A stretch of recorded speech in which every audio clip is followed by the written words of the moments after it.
21세기 세계화 시대를 맞아 영어는 필수가 된 지 오래입니다. 꼭 외국인을 직접 만나지 않더라도 영어를 자유롭게 구사해야 더 많은 기회가 생긴다는 건데요. 자, 이런 가운데 영어를 손쉽게 익혀 활용할 수 있는 실용적인 영어 구사법을 선보인 곳이 있습니다. 만나보시죠. 영어는 전 세계에서 공용어로 사용될 만큼 그 중요성을 인정받아온 언어라고 합니다. 예전에는 명문 대학교로의 입학이나 직장에서의 승진을 위해서 영어 실력을 중요하게 생각해왔다면 현재는 영어로 만들어진 콘텐츠 감상이나 외국인과의 관계 형성 등 실생활 속에서 영어 사용의 중요성이 더욱더 커지면서 남녀노소 구분 없이 영어를 잘하기 위해 노력하는 사람들이 많다고 하는데요.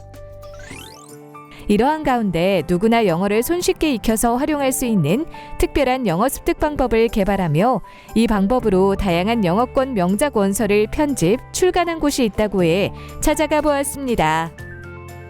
저는 올림픽 경기 양궁 선수용 활, 화살, 수출입을 본업으로 하고 있습니다.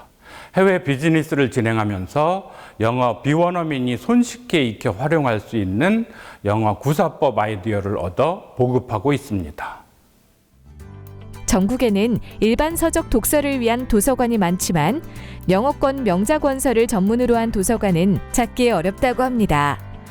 이에 이계양 대표는 직접 개발한 영어 특허 기법으로 편집, 재출간한 영어권 명작 원서를 비치한 도서 전시 공간을 마련했다고 하는데요. 현재 약 30권의 영어권 명작 원서와 동화를 출간하였으며 이외에도 특허받은 영어 방법의 이해와 접근에 도움이 되는 교육 교재와 영어 숙련을 위한 실습 도서를 선보였다고 합니다. 우리가 영어를 구사하게 되면 그게 말이든 글이든 결국은 문장으로 표현이 되는데요. 그래서 문장 구조에 대한 이해가 있으면 영어 구사 능력이 제대로 갖추어졌다, 이렇게 말할 수 있겠죠. 그 수많은 책으로 그 수많은 말들로 영어가 표현될 때 그 많은 영어 문장들은 결국 둘 중에 하나더라. 그게 뭐냐면 어떤 주인공이 뭔가 동작을 한다, 아니면 그 주인공이 어떤 상태에 있다.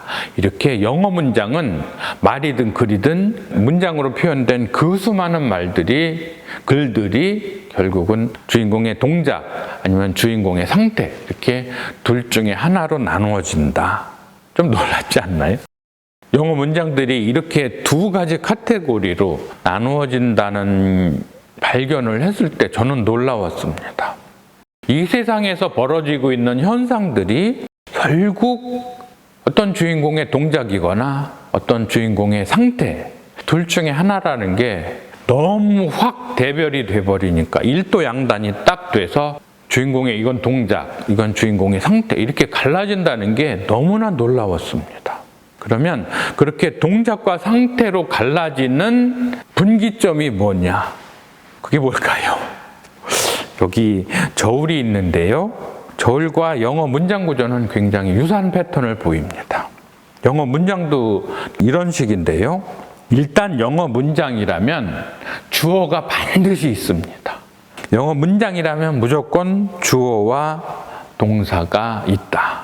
근데 우리말에서는 동사라고 이렇게 뭉뚱거려 말하는데 그러면 놓치게 되는 거죠. 영어의 특성의 중요한 부분을 놓치게 되는데요.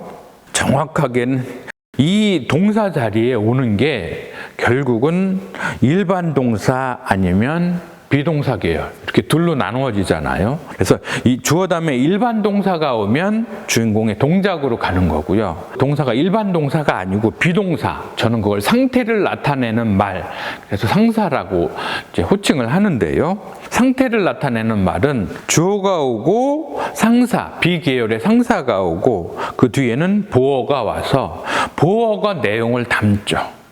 그랬을 때 이렇게 중심이 되는 주절 속에 동상사를 저는 빨간색으로 칠을 합니다. 그러면 문장의 골격이 확 드러나죠.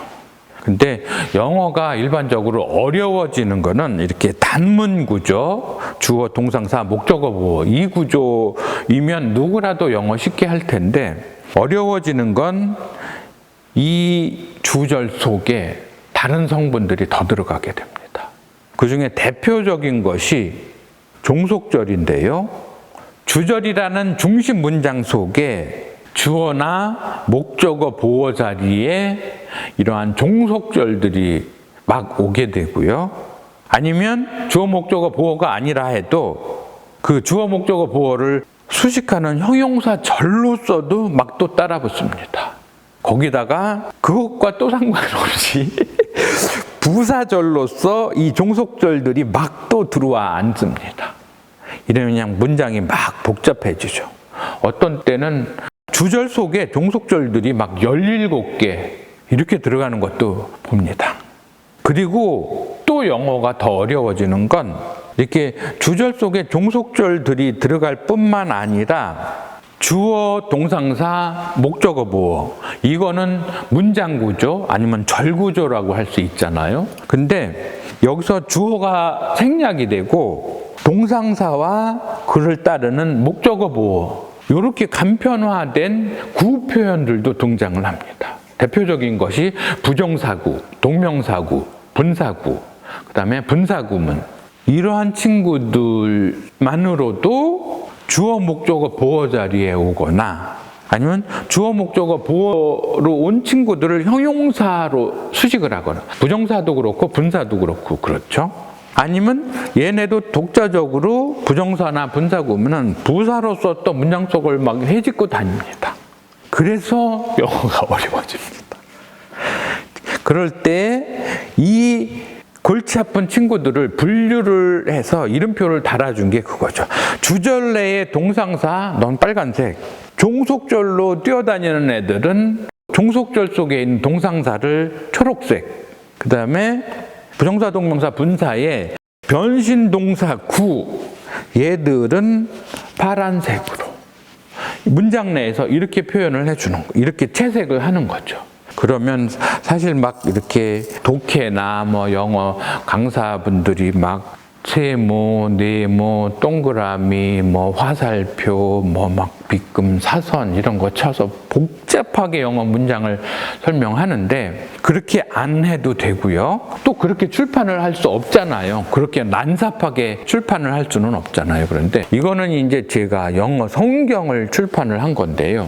보시면 세모, 네모, 동그라미, 화살표, 사선 이런 거 하나도 없습니다. 다만 문장 내에 빨록파 밑줄만 채택을 해서 표현을 합니다. 그래서 문장 내에서 중심, 주절의 동사 빨간색, 종속절들 동상사는 초록색, 변신동사구는 파란색, 그리고 또 하나 전치사 플러스 명사 얘네들 전명구가 이제 형용사나 부사를 막 만들어내는데 얘네는 밑줄을 긋고 이래 놓으니까 영어의 문장 구조가 그냥 탁탁탁탁 다 분해가 되는 거죠. 우리가 돼지고기를 먹으려면 돼지를 막 앞다리, 뒷다리, 뭐 삼겹살, 막 항정살 뭐 이렇게 분해를 해야 되듯이 영어 문장도 그렇게 쫙 분해가 된다. 이런 효과를 얻었습니다.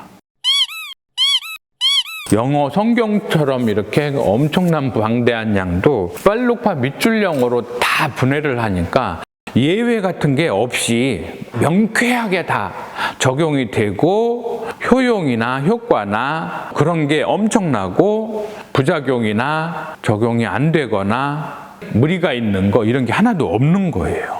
수많은 명언집들도 제가 선발을 해서 8만 대명언 빨록파 영어 8만 대명언 이렇게 수많은 명언들을 가공해 봐도 너무나 효과 좋게 적용이 되는 거예요. 한 걸음 더 나아가서 최근에 유행하는 책이 레버리지더라고요. 책에 물론 원서도 있는데 이렇게 흑백 단색으로 있는 이러한 책들은 비원어민이 읽기 굉장히 어렵죠. 그걸 저는 이렇게 빨록파 밑줄 영어로 편집을 하니까 장난이 아니게 효과가 좋은 거예요. 명쾌하게 맞아떨어지는 영어 문장 구조. 빨록파 밑줄을 이해하고 있으면 영어 문장에 대한 구조가 확연하게 눈에 들어오는 거죠. 빨록파 밑줄 영어로 접근을 하면 안 될 게 없는 거예요. 그래서 야 이거 내가 발명했지만 너무 대단하다.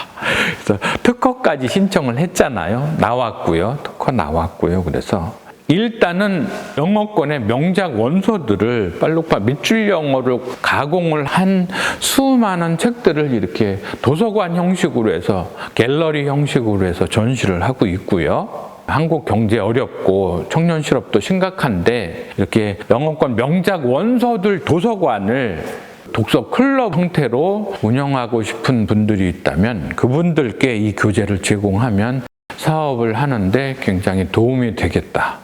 한 집 건너 치킨집, 한 집 건너 카페, 이렇게 자영업자들이 이제 막다른 골목으로 내몰리고 있는데 좀 고급진 사업 아이템으로서 빨록파 영어 명작 원서 독서 클럽을 운영하시는 건 어떨지 이렇게 권장을 드리게 됐고요. 그래서 관심 있으신 분들은 저희 명작 원서 도서관에 오셔서 아이템들도 좀 보시고 하실만 하겠는지. 한국에서 중고등학교 영어 수업만 받으신 분이라면 제가 독서 지도도 하고 영어 구사도 기본적으로 할 수 있도록 그래서 독서 클럽을 운영하실 수 있도록 레벨업은 시켜드리고요. 그래서 본인도 공부를 하면서 또 사업 아이템으로서 수익도 올리면서 그렇게 해 나가시면 좋겠다는 생각이 들고요. 갈수록 깊어지는 글로벌 시대에 세계 공용어로서 영어의 중요성은 지속해서 강조되고 있는 추세라는데요.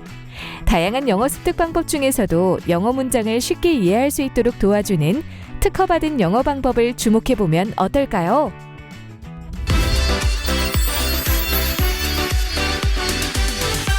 이계양 대표와 함께 자세한 말씀 나눠보겠습니다. 안녕하세요. 안녕하세요. 회사를 운영하게 된 계기가 뭘까요?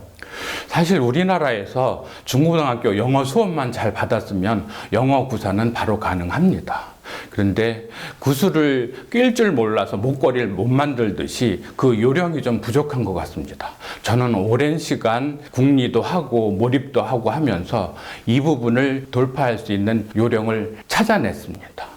그거는 말하자면 텔레비전이나 영화가 흑백에서 컬러로 넘어갔듯이 영어 문장들도 흑백 단색의 시대에서 컬러로 전환되는 그런 패러다임을 도입함으로써 영어 구사의 새로운 돌파구를 마련했고 이러한 원리를 바탕으로 영어가 보편적으로 사용될 수 있도록 하고 있습니다. 전반적인 사업 소개를 부탁드리겠습니다. 네, 이 원리를 적용을 해서 영어 성경을 출판해 봤거든요. 그리고 거기서 더 나아가서 영어권의 주옥 같은 명언들도 편집을 해서 출간을 해 봤고요.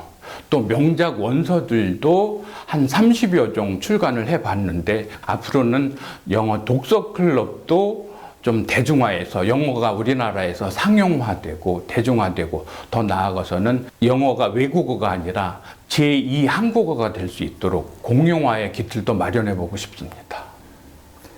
영어를 잘하고 싶어하는 사람들에게 어떤 조언을 해주고 싶으세요? 우리가 영어를 구사할 때 걸그룹 멤버들이나 아니면 인류 강사들이 그렇게 유창하게 하는 영어 거기에 목표를 두면 좌절을 하게 됩니다. 주눅도 들게 되고요. 영어는 우리가 동남아시아, 홍콩, 말레이시아, 인도 이런 데에서 쓰는 일반적으로 사람들이 쓰는 것처럼 편안하게 접근해서 구사하면 그걸로 충분하다고 생각합니다. 앞으로는 어떤 계획이 있을까요? 1900년대 초반까지만 해도 우리나라에서 서당, 향교, 서원에서 한문을 읽고 쓰는 일이 많았습니다. 이제 오늘날의 시대 정신은 영어를 상용화해서 세계 무대에 우뚝 서는 그러한 경제적인 돌파구를 마련해야 된다고 생각을 합니다. 저는 그런 영어 보편화의 사업에 박차를 가하고 싶습니다. 끝으로 어떤 말씀하고 싶으세요? 세종대왕 시절에 집현전 정음청에서 한글 창제를 하면서 한글을 통한 백성들의 문민화를 선도했듯이 오늘날은 예를 들자면 국립의 영어원 같은 거를 설치를 해서 일반 국민들이 영어를 쓰는 데에 부담이 없도록 하는 그러한 데에 참여해서 기여를 하고 싶습니다. 네, 오늘 말씀 잘 들었습니다. 감사합니다. 고맙습니다.